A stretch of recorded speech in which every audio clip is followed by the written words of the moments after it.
당시 2021년 5월을 되새겨 보면 송영길이 35.6, 홍영표가 35.01, 0.59%. 맞습니다. 예. 이렇게 본다면 당시의 돈 봉투가 상당히 심각한 사안으로 볼 수 있을 것 같습니다.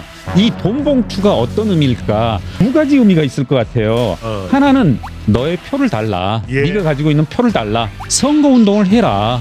좀 주변 사람들 돈 좀 주면서 조금은 심각하게 국정조사라든가 이런 것들도 필히 진행돼야 되지 않을까. 지금 현재도 윤미향, 김홍걸 이런 분들 무소속이잖아요. 예. 민주당과 한 몸처럼 움직이고 있고 예. 민영배조차도 항상 같이 움직이지 않습니까? 탈당이 무슨 의미가 있을까? 정치적 의미가 있을까? 가장 빠른 건 송영길 대표가 제 생각엔 이실 짓고 이 네 글자로 예. 이야기해야 되지 않을까?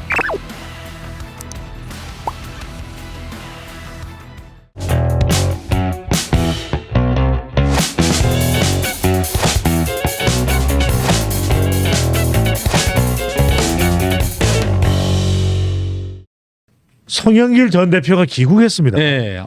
자, 귀국하는 모습, 또 귀국해서 바로 기자들과 일문일답을 하는 그 광경을 보면서 어떤 장면이, 어떤 말이 가장 귀에 쏙 꽂혔는지요? 저도 그 금요일 저녁인가요? 그때 예. 이제 프랑스 현지에서 기자회견을 하는 것, 이제 예. 그것도 이제 실시간으로 뭐 여러 유튜브 예. 채널에서 중계를 했고 저도 들었습니다만은 지금쯤이면 인천 계산동에 예. 그 아파트에 계시지 않을까 싶은데 네. 그 이제 저 같은 경우는 그 이제 기자회견 한 30분 가량 이렇게 진행됐던 것 같은데 예. 역시 이제 뭐 본인 스스로 뭐 반성은 하지 않았던 것 같고 네. 한번 그렇게 말씀하시니까 인상 깊었던 부분 제 기억엔 특별히 뭐 예상할 수 있는 예. 뭐 그런 정도였던 것 같고 네. 지금 이제 화제가 되는 것은 빨간 책을 들고 온 그 모습인데 별로 이제 뭐 그 정도이죠. 뭐 검찰이 오늘이라도 소환을 하면 예. 소환 조사를 받겠다. 뭐 이런 내용들이었고 당시 프랑스 현지에서의 기자회견 내용 뭐 뚜렷하게 뭐 예. 기억나는 게 없네요. 뭐가 있을까요? 뭐 시청자 여러분 저 다 봤는데도 네. 기억이 안 날 정도면 하나하나 짚어보겠습니다. 예. 이 탈당이 무슨 의미가 있을까요? 민영배 무소속 의원도 탈당을 했어요. 예. 이 송영길 전 대표의 탈당 무슨 의미가 있을까요? 그렇죠. 사실 이제 민영배 의원도 말씀하셨지만 예. 이 21대 국회에서 민주당 측이 여러 어떤 뭐 정치적 난관, 과거 LH 건으로 LH 사태로부터 비롯된 부동산 투기 의혹 당시에도 여러 의원들이 이 탈당을 했었고, 예. 그러고 보니까 이제 송영길 의원이 이제 그 사건도 언급하더라고요. 본인이 당 대표일 때 예. 특히 이제 우상호 의원을 언급하면서 친한 친구이자 예. 제가 알기로 연세대학교 같은 학번으로 알고 있는데 네. 친한 친구이자 동지인 우상호 의원에게조차도 나는 탈당을 권고했고 예. 실제로 여러 의원들이 탈당했다. 예, 우상호 의원은 참고적으로 무혐의로 복당이 됐습니다. 네. 탈당도 하지 않았던 것으로 기억하는데 그랬던가요? 여러 명이 탈당을 했었는데 네, 우상호 우상호는 의원은 탈당을 안 하지 했나요? 않았던 것으로 저는 기억합니다. 뭐 그리고 네. 무혐의를 본인이 증명을 해냈던가 그랬죠. 그렇죠. 이제 예. 아예 검찰이 불기소 처분을 하였던가 뭐 그랬었죠. 예. 한번 확인해 볼 수가 네네. 있고요. 그런- 제가 묻고자 하는 질문은 예. 그때 그 부동산 파장으로 탈당 요구를 받았던 걸까? 예. 전대미문의 그렇죠. 2021년 5월달 네.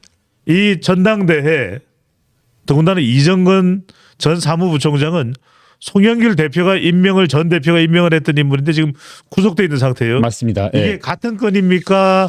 다른 건입니까? 그렇죠. 이게 같은 이렇게 범주로 같은 수준으로 비교할 바가 네. 아니고 이게 이제 민주당 일각에서는 정말 속 시원하게 이렇게 털어냈다. 송영길답게 털어냈다. 그리고 이와 같은 뭐 있을 수 있는 돈봉투 리스크를 해소했다 하는데 그건 이제 본인들만의 예. 어떤 그 자의적인 발언일 뿐이고요.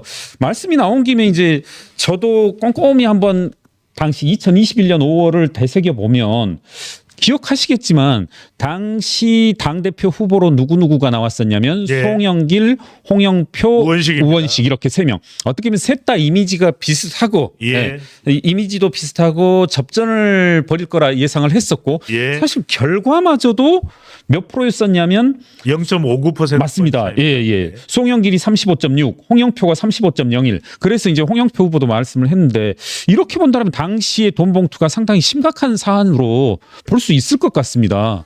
권리당원과 일반 국민에서는 졌습니다. 예. 대의원 음. 고작 215표를 예, 예. 앞섰습니다. 자, 어떻게 봐야 될까요? 그렇죠. 이제 뭐 말씀 나온 김에 현근택 변호사죠. 현근택 예. 변호사가 또 그와 같은 발언을 했더라고요. 지금과 같은 대의원 제도 하에서는 이와 같은 돈 봉투는 만연할 수밖에 없고 구조적일 예. 수밖에 없다. 이걸 뭐 고백으로 받아들여야 될지 뭐 어쩔지는 저도 모르겠습니다만은 저는 이제 그래서 무슨 예. 생각이 들었냐면 이 돈 봉투가 어떤 의미일까? 한번 우리가 흔히들 말하는 선거 과정에서 돈 봉투를 두 가지 의미가 있을 것 같아요. 하나는 너의 표를 달라. 예. 네가 가지고 있는 표를 달라. 김미표. 예, 예. 네. 이런 매표의 의미가 있을 거고. 예. 예. 두 번째는 이 돈을 받고 선거 운동을 해라.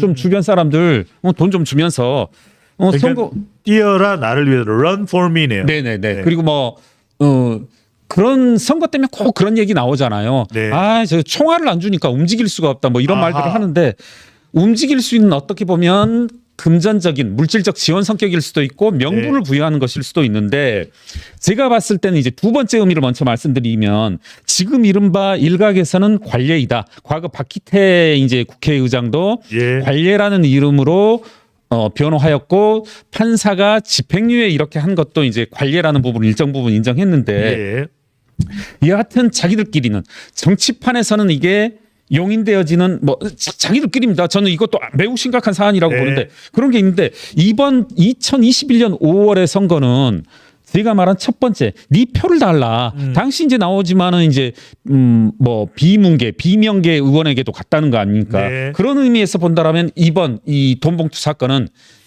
조금은 심각하게 내지는 뭐 검찰 조사는 당연한 거지만 뭐 국정조사라든가 이런 것들도 필히 진행돼야 되지 않을까 이런 생각을 하게 되네요. 예, 천천히 여쭤봅니다. 예.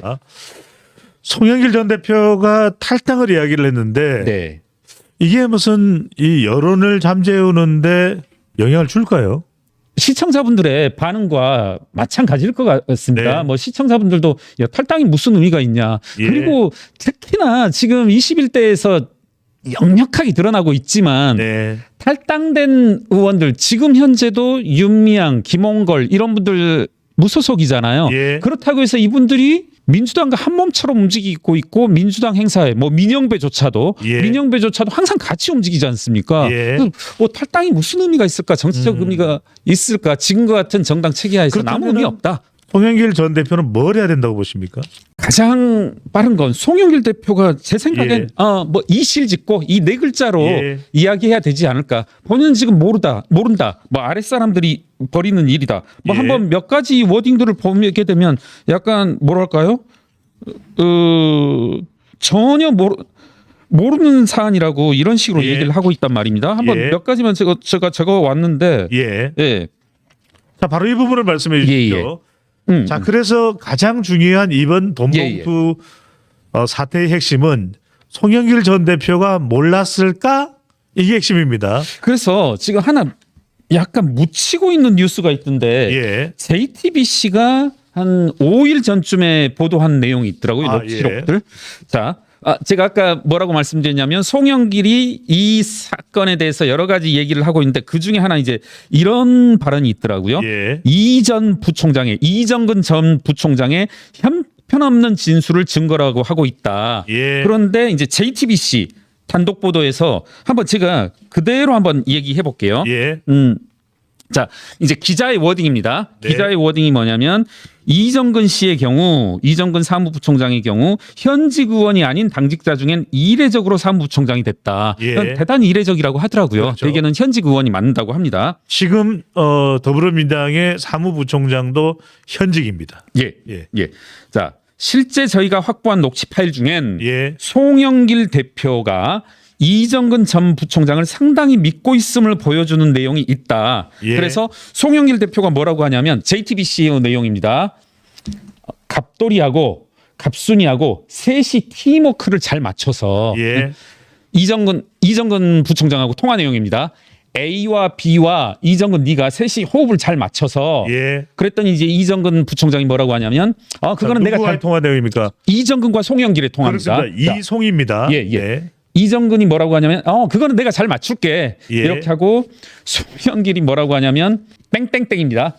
그 김경률이라고 해볼게요. 김경률이 밤에 전화 와가지고 욕이란 욕은 다 퍼부어가지고 그냥 잠을 설쳤네. 이제 와서 충성부대를 만들어서 이렇게 말하니까 이정근이 또 연이어서 하는 말이 백업하는 군단을 내가 오늘부터 만들겠다. 너 백업을 하겠다. 뭐든 다 의논하고. 송영길이 그랬더니 예 알았습니다. 이런 식으로 말을 하거든요. 그러니까 네. 백업하는 군단을 내가 만들겠다. 그러니까 송영길의 어떤 최측근으로 기능을 했었고 상당히 지근거리에서 맡은 바 임무를 했었던 뭐 그런 역할을 이정근 씨가 했다.